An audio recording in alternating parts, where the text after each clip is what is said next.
What's up, y'all? Welcome back to the Coach Plugged In channel. You are here with the one and only Coach K. No, I'm just playing, but today we're going to be talking about Apple's latest event, WWDC. We're going to be talking about some of the updates that Apple gave to all of their softwares, and then also some of the things that they didn't bring to their softwares. So with that being said, let's plug in.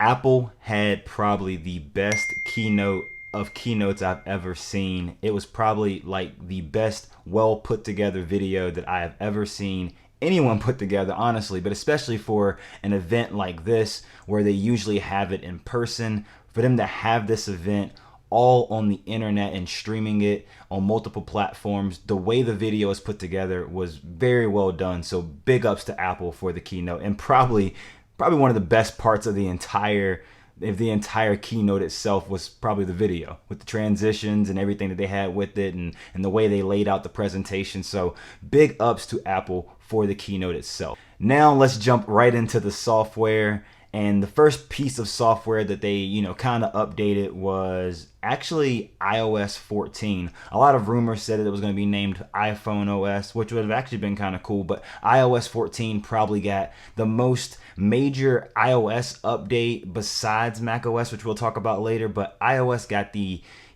biggest changes as far as when it came to widgets. So there's a new look to our widgets now, and the widgets can now go onto the home screen. You can kind of customize them. They have a way where you can, customize the size of the widgets, and you also have smart widgets where they can, customize to where they're giving you different widgets at different parts of the day as it is related to your life. Like if you're looking at the weather, or maybe you're looking at how much, fitness you've done for the day, those all widgets can be right there on your home screen. And then also they have a new app library and the way you lay out your apps individually and also in groups on your phone. So it gives a lot more, flow to the iPhone itself, which, does a great job already. But this right here actually changes a lot of things for the iPhone. I have not updated to the beta yet. I have in other softwares for other devices that I use, but I really want to wait to, do this iPhone update, mainly because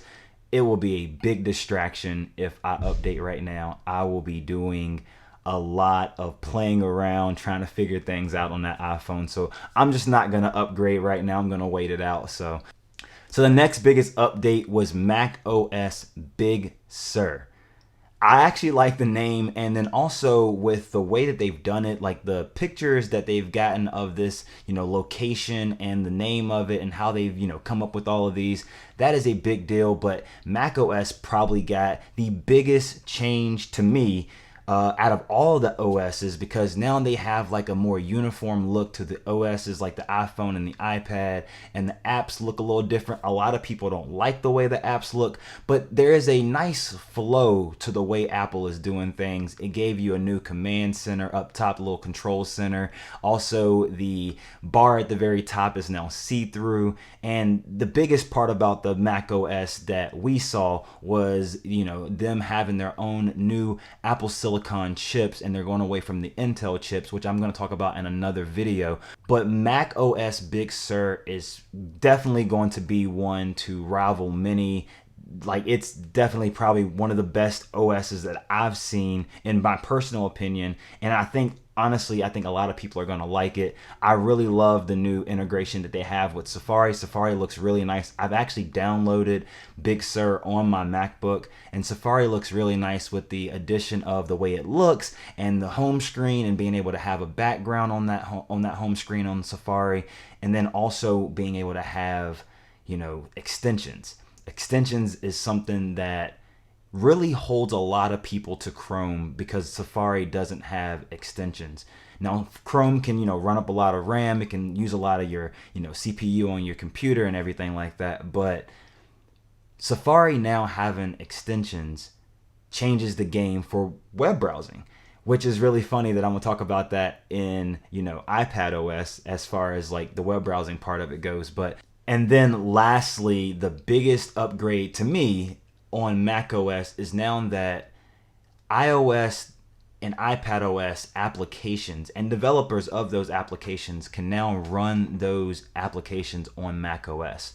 This is something that we've been trying to get on the iPad for the longest time, is to be able to get Mac applications to run on the iPad, specifically a few. But now the App Store is going to have all of these applications that you can get on the iOS or the iPadOS App Store. You can now have those on the Mac. So that changes a lot of things for the Mac. And then also, like I said, that new silicon chip that Apple's going to be producing for these MacBooks that come basically how they've been doing things on the iPhone and the iPad, and putting those over into a Mac. And they were actually doing that already during this keynote, and you can see how smooth things ran on the Mac. So a lot of people are out there and they're, thinking about buying a computer right now. I mean, it's still up to you if you want to buy a computer right now. I actually just bought one myself because I'm really trying to do a test on the 2020 MacBook Pro. But that next computer, that next line of computers is going to be special for Apple. And Big Sur is just kind of like the introduction to it. And then actually them getting those new chips, those new silicon chips that we're going to get. I'm probably sure it's going to be like an A13 instead of the A12Z. Maybe that's the number that we're on. But that chip is going to be amazing. So big ups to macOS Big Sur, because that's going to be, a really good update for a lot of people. And finally, iPadOS. Whoa.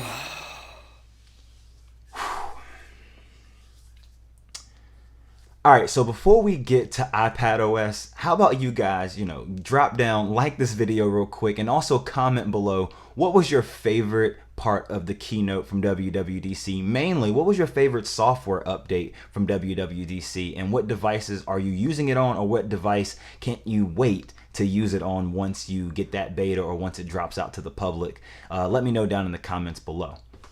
iPadOS, I'm guessing, got its big party last year because it got a name change. It got all the updates throughout the year that iPadOS got.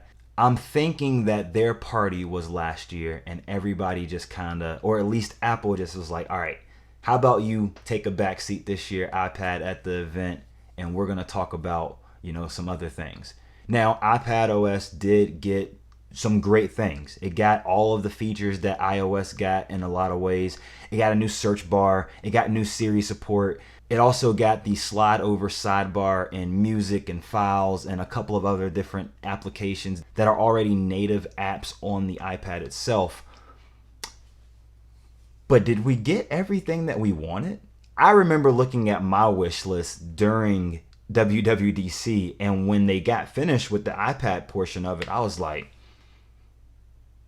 that's it?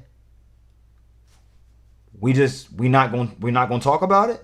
We're not going to talk about okay. So let me talk about some of the things that, I wanted. Maybe it's still on a wish list for a lot of people, but let's look at some of those things that, a lot of us maybe even wanted for the iPad that we didn't see.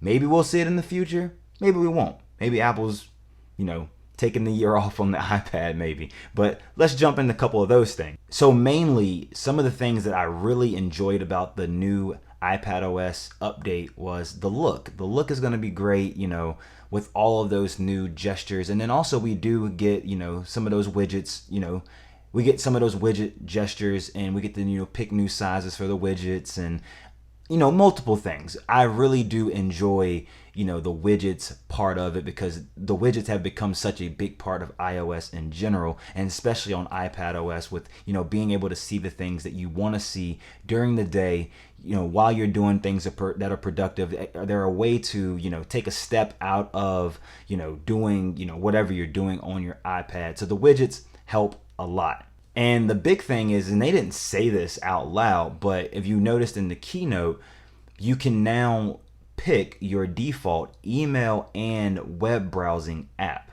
Now, obviously, the one that's going to matter the most to most people is going to be the email part of it, because a lot of people, use different email clients for, iOS devices. Specifically for me, I use Spark, but the workaround for that was already in place. You just delete the Apple email app and you automatically have a default app for your email. But that's just me. That's just me. Maybe everybody else is already doing that too, but it's great that we can already have that function. But for the web browsing part of it, I know there's Firefox. I have Firefox and Chrome and Safari. Safari is desktop class Safari. Firefox will be next in line because Firefox is most like a desktop browser on the iPad as well. But then there's Chrome. Chrome doesn't really have, all the bells and whistles of Chrome on an actual desktop computer. But if Apple's giving us the ability to pick our default browser, does that mean that Chrome is going to give us a desktop class browser? Or maybe even extensions? I'll take it if they give it to us. I'm not going to lie about that. But right into the things that we didn't get. So number one on my list of things that we didn't get was full screen support for external monitors. Now, got a great developer over at Shift Screen, and he has been doing great work with that Shift Screen app. But you're going to plug the iPad up on another monitor. You kind of want to, have, Apple's apps to do that. Now, I'm going to continue to use Shift Screen because I think Shift Screen is a great application, or maybe Apple should just, kind of team up with, Shift Screen and, do that thing. But I know that's not going to happen. But all in all, maybe it comes down to a processor power situation with the iPad being able to be used on an external monitor. But we didn't get it.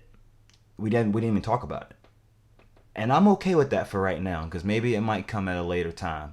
Maybe it might come with the, next iPad that comes out. Maybe that might be a more powerful chip and they might include more RAM or something like that.